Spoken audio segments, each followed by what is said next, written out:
Buongiorno a tutti, sono Salvatore Imperio, formatore di Synergy Cosmetics.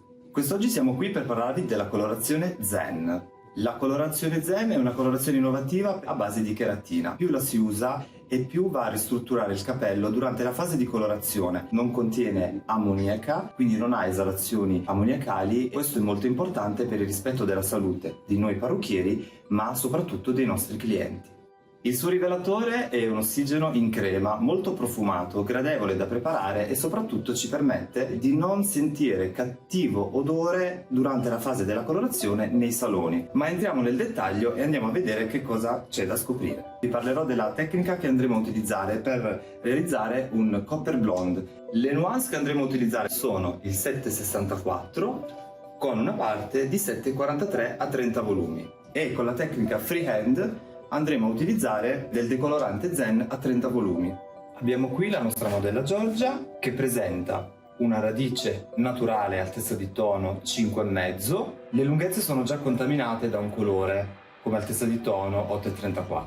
Ma entrando nella tecnica della colorazione Zen andiamo a vedere come realizzeremo questo copper blonde. Applicheremo la nostra miscela in radice e subito dopo, avendo diviso in blocchi la capigliatura, andremo a creare delle divisioni in diagonale posteriore per poter sfumare le nostre schiariture. Per il risultato che vorremmo ottenere andrò a miscelare 50 grammi di 7,64 e 20 grammi di 7,43 a 30 volumi.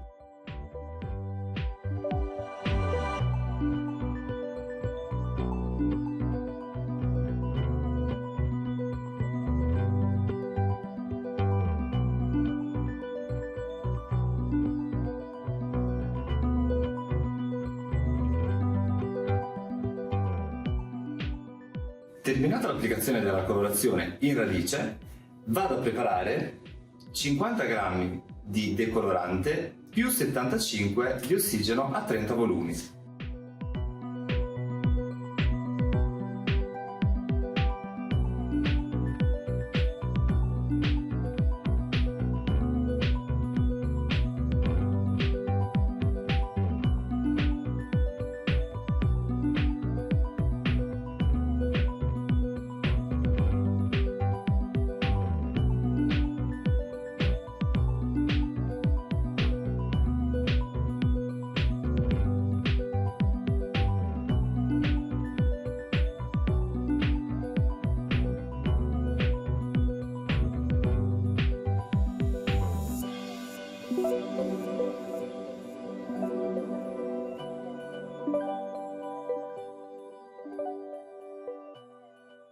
Per la fase della detersione andremo a utilizzare shampoo e maschera Zen a base di passiflora, mango, papaya e ananas. Un trattamento che aiuta a preservare il colore nel tempo, dona brillantezza ed è un ottimo antiossidante.